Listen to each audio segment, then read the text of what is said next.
ठहरो बहन, रूठ कर आखिर तुम कहाँ जा रही हो? मैं इसीलिए रुकी हुई हूँ, उदास हूँ कि इतना पूजा पाठ मंदिर में करते हैं, भक्ति करते हैं, लेकिन मेरे पति खुश नहीं है। वो मना करते हैं कि मंदिर में कोई देवी देवता नहीं है। उनका मानना है कि कोई नहीं है, स्वयं जो हूँ से मैं हूँ।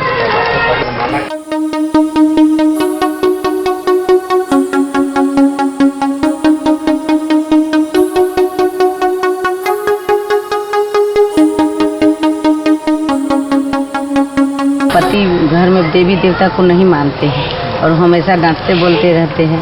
कहते हैं कि जो मैं कहता हूँ वो मानो, भगवान तो भगवान कुछ नहीं है।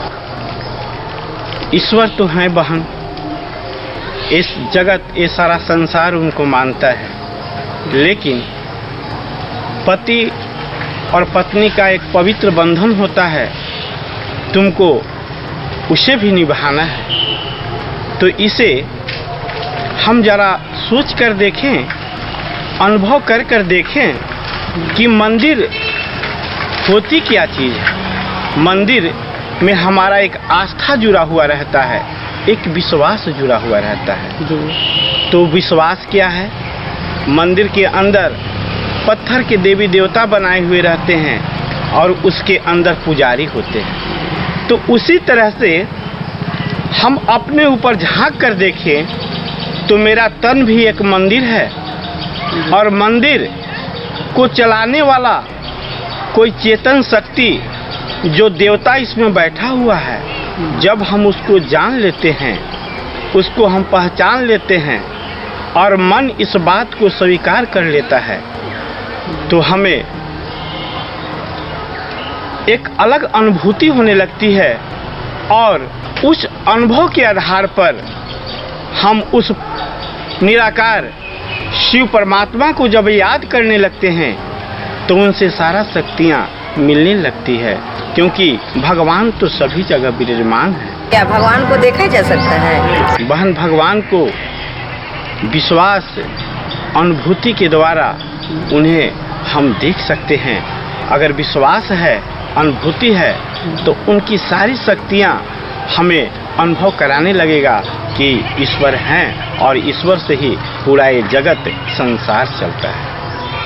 तो ऐसा कोई उपाय बताएं कि मैं मंदिर भी ना जाऊँ, मेरा भक्ति भी हो जाए भगवान से। तो वही तो बात है बहन, अभी हम समझा रहे थे कि मेरा तन जो है एक मंदिर है और मंदिर में इसके अंदर देवता जो बैठा हुआ है, मन जब इस बात को स्वीकार कर लेता है और ज्योति स्वरूप आत्मा में टिककर उस निराकार शिव बाबा को जब हम याद करेंगे तो हमारा तन एक मंदिर स्वरूप बन जाएगा और जहाँ रहेंगे वहीं धाम बन जाएगा। तो इससे तो मेरा परिवार और संसार भी सुखी होगा और पति पत्नी में जो अनबन है वो भी खत्म हो जाएगा। तब तो मैं ऐसा भक्ति करूंगी कि मेरा परिवार भी, पति भी खुश रहे और मंदिर भी जाने की जरूरत न हो। तो यही तो है, इस चीज को समझ लेना है और समझकर उस निराकार परमपिता परमात्मा शिव को याद करना है।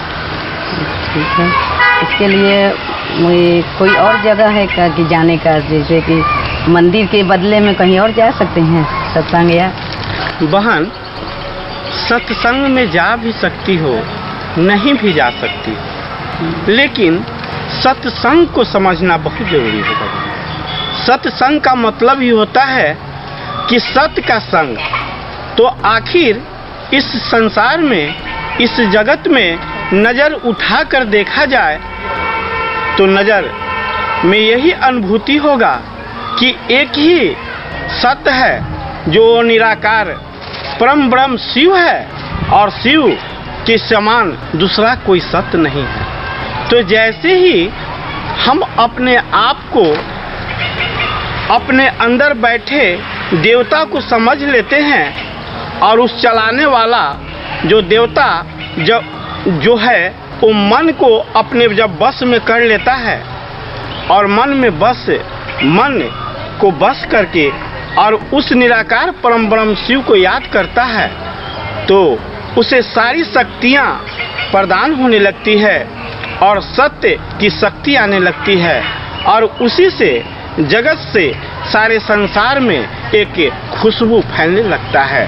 सत्य की प्रकाश फैलने लगता है बहन। जैसे एक गायन में सुनी होगी कि मन ही देवता, मन ही ईश्वर, मन से बड़ा न कोई, मन उजियारा जब जब फैले जग उजियारा। तो मन जब समझ जाता है अपने स्वधर्म को, अपने आत्मा को जब जान लेता है और जानकर उस परमपिता शिव परमात्मा को जब याद करता है, तो वही सत्संग हो जाता है। और उनके द्वारा जो ध्वनि रहित इशारा है, वो जहाँ हो, तुम घर में हो, समाज में हो, जहाँ पर भी हो, और उनका हम सत्य की वाणी को जो सुनाते हैं, तो वही सत्संग हो जाता है बहन।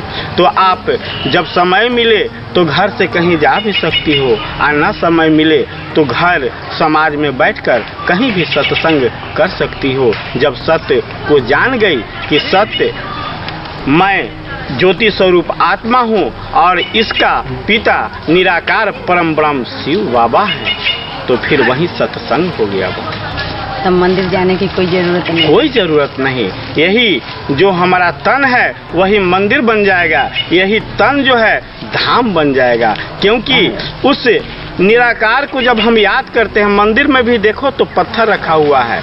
जब आस्था विश्वास जब जाता है तो वहाँ से शक्ति की जागृति होती है। तो स्वयं जब चेतन शक्ति परमपिता शिव परमात्मा शिव बाबा को याद करेंगे तो वहाँ से शक्तियाँ जागृत होगी। तो हमें कहीं जाने और कहीं भटकने की कोई जरूरत नहीं पड़ेगी। तो ऐसी शक्ति की मुझे मालूम नहीं था, इसलिए मैं मंदिर भी जाती थी और घर में पति से भी बात सुनती थी। तो अब तो बहन समझ गए, अब तो कोई संशय नहीं रहा। अब समझ गए मैं ऐसा भक्ति करना चाहूँगी। तो बस अपने विश्वास को जगा करके अपनी आस्था मंदिर बनाएंगे। हाँ, घर तभी मंदिर बन सकता है जब हमारा तन उस स्वरूप में आ जाए और उस स्वरूप में आकर उस निराकार परमपिता शिव परमात्मा को याद करें, अपने आप को आत्मा ज्योति स्वरूप समझकर उस शिव बाबा को। धन्यवाद महात्मा जी ने हमको बताया, और इस परमात्मा के बारे में हमको जानकारी नहीं था, तो मैं आपसे हमेशा बातचीत करते हुए इस भक्ति को मैं करूँगी।